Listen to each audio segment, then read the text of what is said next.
如果你睇過香港動作片嘅黃金年代，你嘅記憶入面一定唔會抹去呢張臉。佢唔係靠舞眉，唔係靠柔弱，佢企喺鏡頭前面，一身嘅肌肉線條、銳利嘅眼神、出手如風嘅速度，好多男演員企喺佢對面都要讓佢3分。佢叫西協美智子，香港電影最輝煌嘅10幾年，佢憑住一身真功夫，硬生生喺呢個男人主導嘅江湖入面，劈出屬於自己嘅一片天地。但係各位，有一個問題喺我心入面擺咗好耐，一個女人好不容易闖出頭，紅咗站穩陣腳，點解偏偏喺事業仲有機會往上走嘅時候，選擇慢慢離開？好多人會話係因為香港電影沒落咗，亦都有人會話佢結咗婚，生咗小朋友，人生重心改變咗。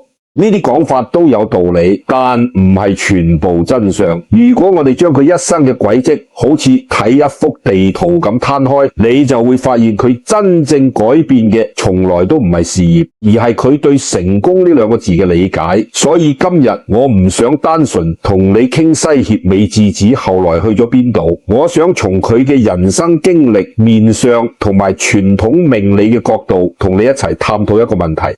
一個人究竟去到幾時先算真正行對咗自己嘅路？如果你都覺得一個人喺最風光嘅時候選擇離開，唔一定係失敗，反而可能係睇透咗、諗明白咗。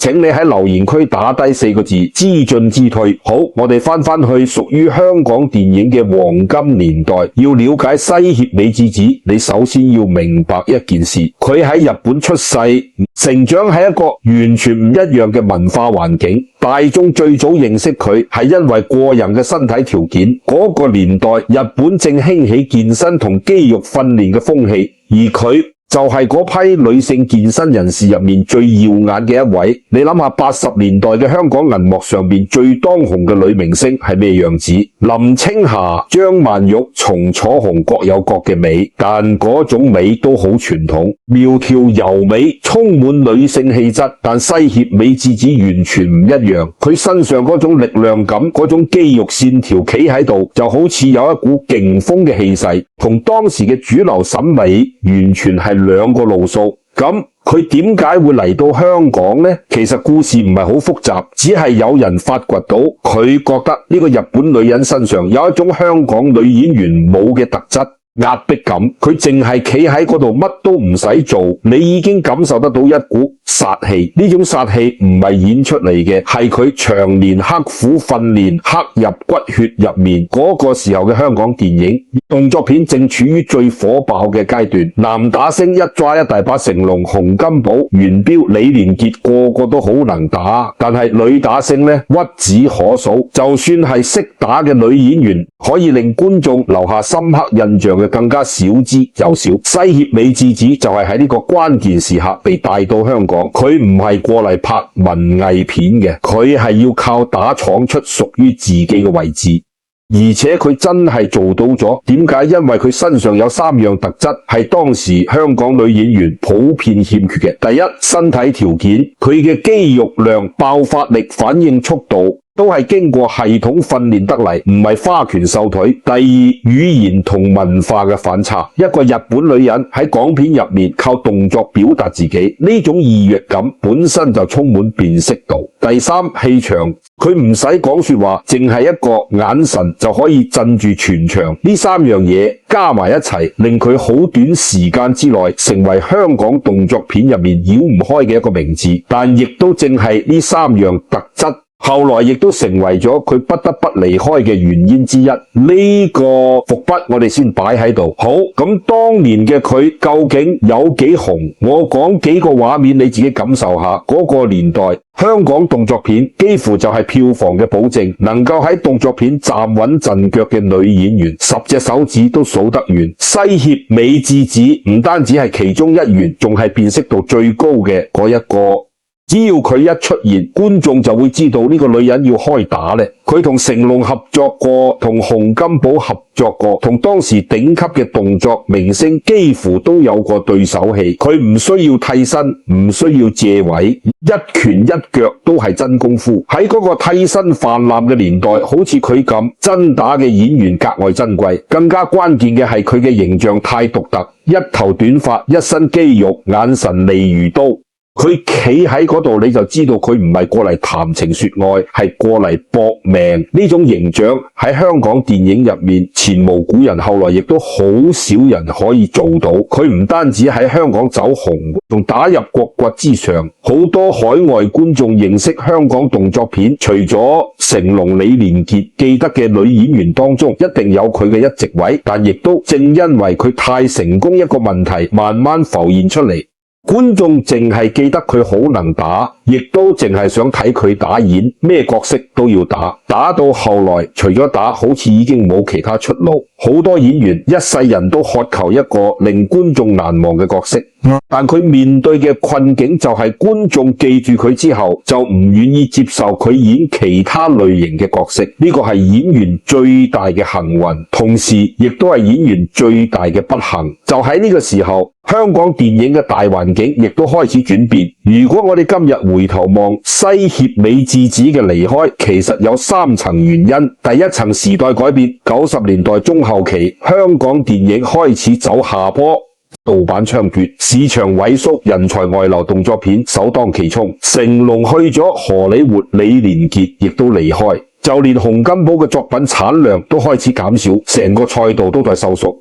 就算你仲有實力可以打，屬於你嘅舞台都已經變細。呢個唔係佢個人嘅問題，係整個行業嘅命運。一個演員再強都抵擋唔到一個時代嘅轉身。第二層，佢被定型，呢個係最致命嘅一點。越成功就越俾人記住，越俾人記住就越難突破。觀眾見到佢就會聯想到好能打嘅女人，導演揾佢亦都只會安排能打嘅女人。呢類角色佢想唔想嘗試其他戲路？肯定想，但市場唔俾機會佢。呢個就係演員嘅宿命。你嘅優勢有朝一日可能會變成你嘅天花板。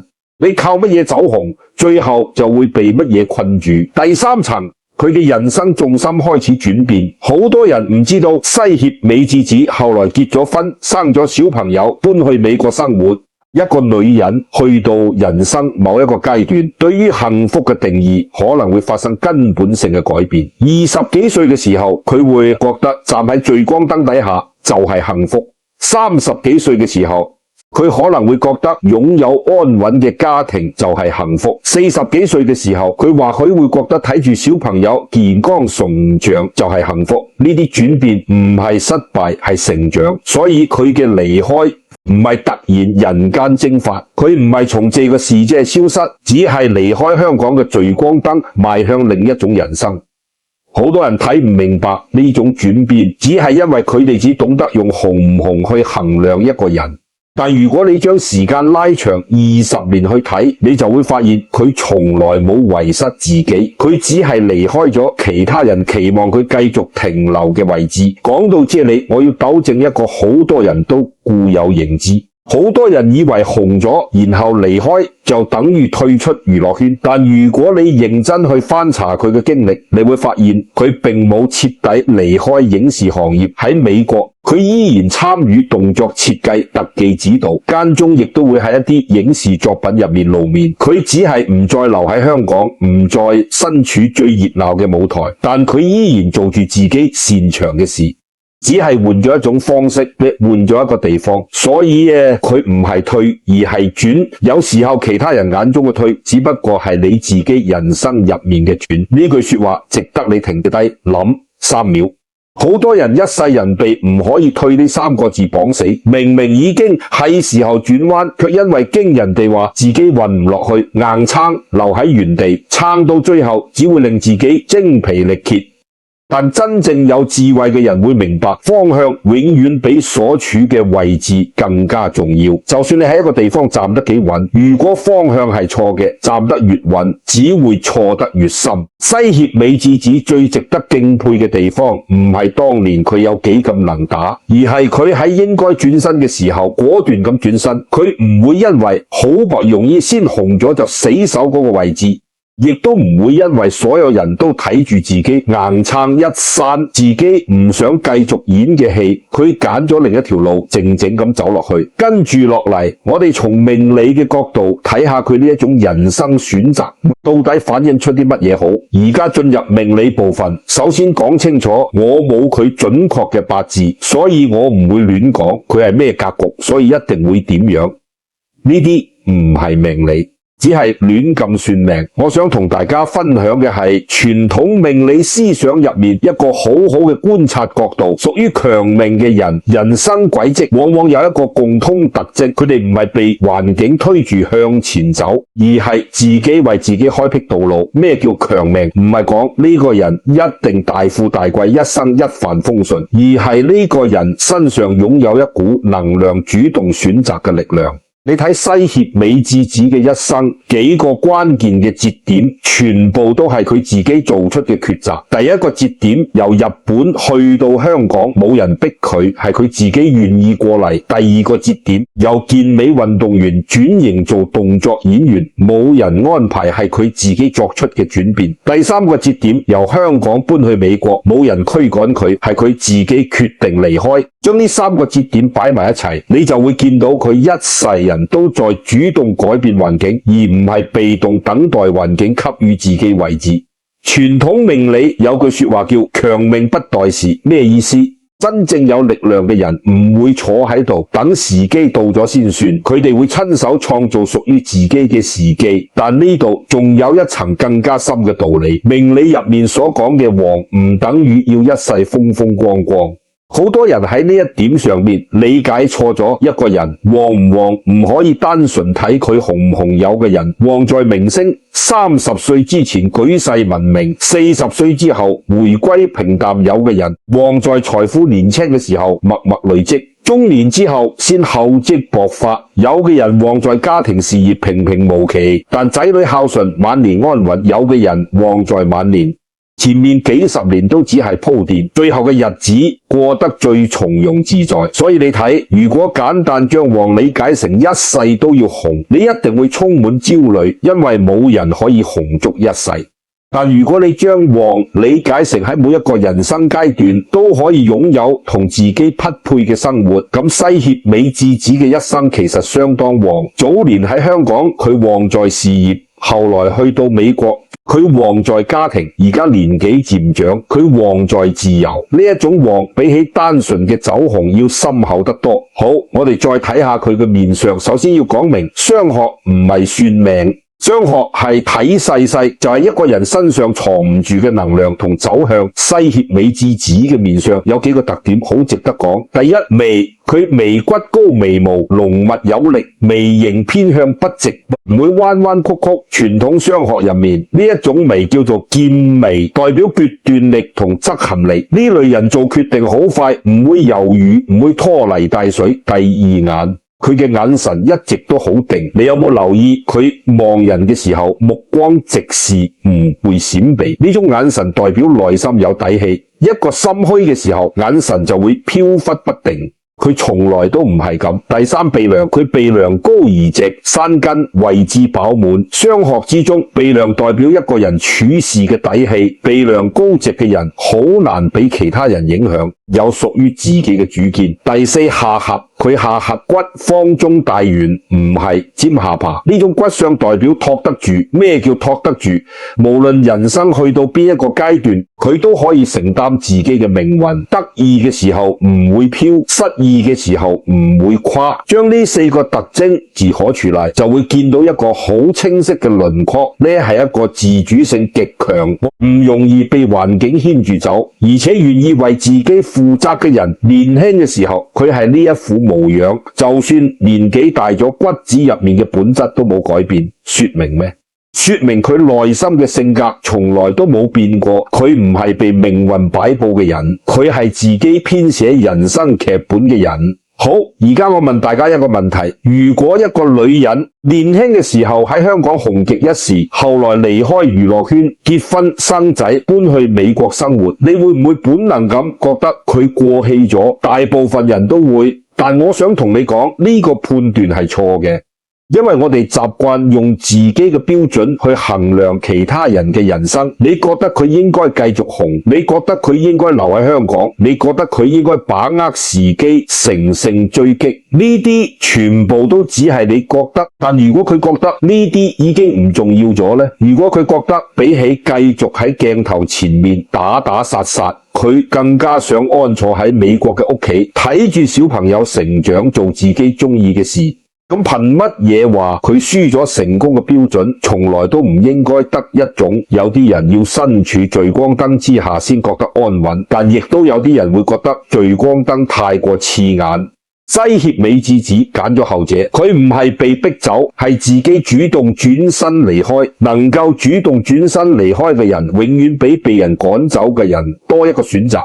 呢個就係成段影片最核心嘅觀念反轉。其他人眼中嘅巔峰唔一定就係你命運嘅終點，其他人眼中嘅退場或許就係你心入面嘅勝利。講咗咁多關於西協美智子嘅故事，我知道你聽嘅唔單止係一個明星嘅往事，你聽嘅或許就係你自己。我哋好多人其實都犯過同一個錯，將其他人羨慕嘅生活當成自己一定要堅持嘅生活。明明一份工作已經唔適合自己，但因為其他人覺得呢份工作體面就唔敢離開。